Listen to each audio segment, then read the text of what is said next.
What's up, everybody? It's Jeremy here from Ocean Bound, and I've been watching Hurricane Lee approach us for approximately a week now, eagerly awaiting this oncoming swell. So I figured I'd lean into the approaching hurricane this week and discuss how I've kind of prepped for a big day. When you have a day that looks epic, you want to make sure that you can maximize your time out there. A lot of times when the conditions are big and epic, getting out past the whitewater can be the biggest challenge. Many wings have been taken out and killed in this process.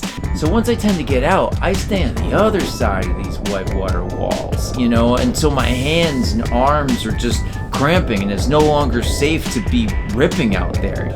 But I live for riding these waves, and I want to be out there for as long as possible. So after a few epic sessions where I had to get off the water because my body was saying no, but my mind was still saying yes, I kind of started making changes in my session preparations and really in my life in general. Some of these things may seem basic, but as I started putting my thoughts together, I feel like it's all connected and worth mentioning.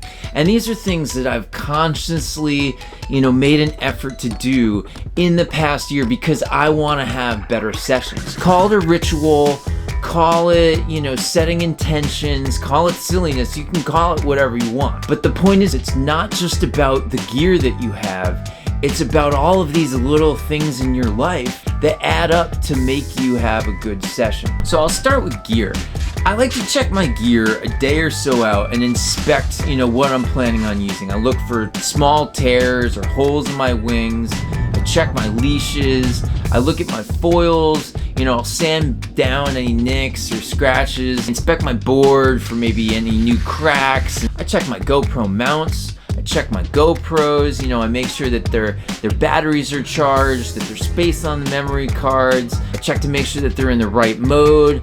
I like to pack ahead of time, so I'll personally bring a whole kitchen sink if possible, like if I'm driving. But if I'm on a 4 meter, I'm gonna bring a 3 and a 5, no matter what the wind. This is why I like quivers that are just 1 meter off, because the overlap is closer. In case you break one wing, you can get back out there with another option, and ideally you have multiple options. Alright, so moving off of gear and on to stretching. This is something that I need to do more. I need to do it every day, but I've been doing it as much as possible. And I think it's worth stretching the night before. I think it's worth stretching the morning of your big sesh. And I also think it's worth stretching right before your session. I like to stretch my arms, especially, my forearms, my hands, my fingers. I like to do a good side body stretches and some core twisting, and I just stretch a bunch of stuff in my legs too.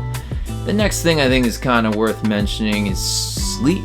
Is this not obvious? You want to have a sick sesh? You're just gonna be more primed, both body and mind, if you have more sleep under your belt.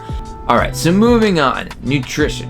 This is big, and it's probably where you can make some easy changes with some decent gains. You're inevitably gonna burn off whatever you put in, but your body's gonna run cleaner if you're kind of giving it clean fuel to burn. I make smoothies in the morning, and if I'm leaving before sunrise, I'll make smoothies the night before. I try to eat some solid stuff in the morning, like a banana or two, and then some carbs. I do try to avoid that typical sausage, egg, and cheese, mostly because of the gross burps that you get after, a few hours, but that stuff just makes me tired at any point in my day when I eat it, so why eat it before a sesh when I totally want to slay it? I usually stock up on some superfood bars that I keep in my car and I can eat on my way to the session, or like maybe mid-session if I take a break. So in the same family, I caffeinate. Do your thing. I make matcha green tea with, honey and some mushroom powder, a good amount of almond milk every single morning. And that green energy lasts me for hours and I don't crash on it. So to me, it's like a good caffeine base that I like to throw down there. Plus, it's delicious. And then I'll usually stop at Dunk's, slam an iced tea on my way to the beach. I'll usually buy 2 and save 1 for like mid or post session. I don't really want to get too far into a tangent, but about a month ago, I saw on this channel that I like to watch called the Institute of Human Anatomy, a video about caffeine and how it kind of affects your fitness and your performance. It's actually opened up my eyes to the doses of caffeine that you can take before a session, and I've actually upped my intake, and that seems to work pretty well, and I charge it pretty hard. I've always had this concern about cramping from too much caffeine, but that mostly comes from dehydration and not necessarily caused by the caffeine itself. But this happens to be a great segue into my new friend, electrolytes. So, for years, I've been into long distance running, but it wasn't really until recently when I started to use some sort of electrolyte supplement when I exercise. And this just makes both your sessions and your recovery better. I buy them in bulk and I'll mix them the night before. Depending on what I have on hand, I'll drink some electrolytes, on my way to the beach before my session, and then I'll bring some out on the water with me in these surf straws. You can just hide them in your wetsuit. The stuff I currently use is called Infinite. This stuff is made for basically sustaining longer sessions. The other stuff I have is kind of more for like shorter sessions. The Infinite's got protein, it's got salt, it's got sugar, it's got amino acids. The point of this is to try to keep my body hydration levels up as long as possible. To be on the water for 3 hours or longer without stopping, you are doing your body an injustice if you aren't keeping yourself hydrated. So I bring some of it out with me in my wetsuit. I promise adding electrolytes to your sessions will make them better and longer, even if it's just before the sesh. But consider getting a surf straw, for those long sessions, or, maybe use a hydration bag for those other sessions. Although I usually just put water in my hydration bag, which brings me to water. In life, I'm trying to drink more water. Water helps everything. It helps your joints, it helps your muscles, it helps your minds. Your body needs water to do everything. You're welcome for reminding you to drink more water. Stay hydrated. Also worth mentioning is that after long and hard sessions, I'm also taking this stuff to help my recovery now.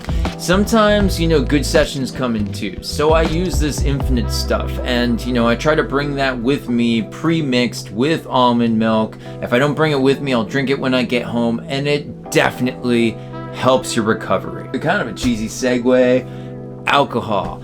Alcohol interferes with your body's natural healing process by impairing, your immune function and reducing the ability that your body has to repair damaged tissues. I destroy my body enough on the water. Why mess with its ability to repair itself? So one last thing to mention, and maybe this is kind of hokey, but visualization. As part of my preparation, I like to think about and visualize my session. Let's say before I go to bed, and then while I get up, while I'm laying in bed in the morning, I like to visualize, turning on waves. I like to visualize being aggressive out there. I like to, visualize shredding hard, having a blast. It's like setting an intention, but I swear it works. And it's, tuning your mindset to the session that you want to have. I just think that's important. And then also, when I get to the beach, I try to stay calm, or at least not get so stoked that I miss stuff. Putting my stuff together, I've messed it up so many times when I'm just anxious and rushing. But doing a lot of this preparation beforehand helps you not to rush. Even, when you're out on the water, sometimes you get anxious, because of the anticipation of the 6th session, and then you get on the water and you carry that anxiousness out with you. It follows you out there. You feel like that's happening to you, do yourself a favor. Just stop, drop into the water, take a second, and chill. Just breathe. Okay, now it's time to shred. Alright, so that's it. I know this stuff is simple, and I'm not getting into super deep specifics about anything, and I'm not doing this stuff before every session, but I'm definitely doing it before the ones that look epic. What I do will differ from what you do, and there is no right way. All of our bodies are different. But the point is, looking at your pre-sesh rituals, looking at our lifestyles, and seeing what you can do to make a positive change. You know, maybe hearing me say some of this will inspire you to do, you know, one little thing that'll possibly improve your session. Start small. Now, this is where it starts to get fun. I want to hear what you guys do. You know, what works for you? What are your rituals? What recommendations do you want to add to this conversation? All right, I love winging. I love winging waves. I want to do it all the time, but I just don't get the conditions, so I have to jump on it when I have the chance. I love it enough that I want to make changes in my life to try to make my sessions better. And I think it's pretty sweet that winging is feeding back into my life like that. And you know, if you're just starting out winging, get stoked. You know, embrace it, enjoy it, and so much fun is coming. So thanks everyone for watching. You know, please consider clicking that subscribe button if you want to see some more of my videos. And with that, I hope all of you guys are doing well out there. I'll see you soon on the flip, and I wish you all an awesome day. Later!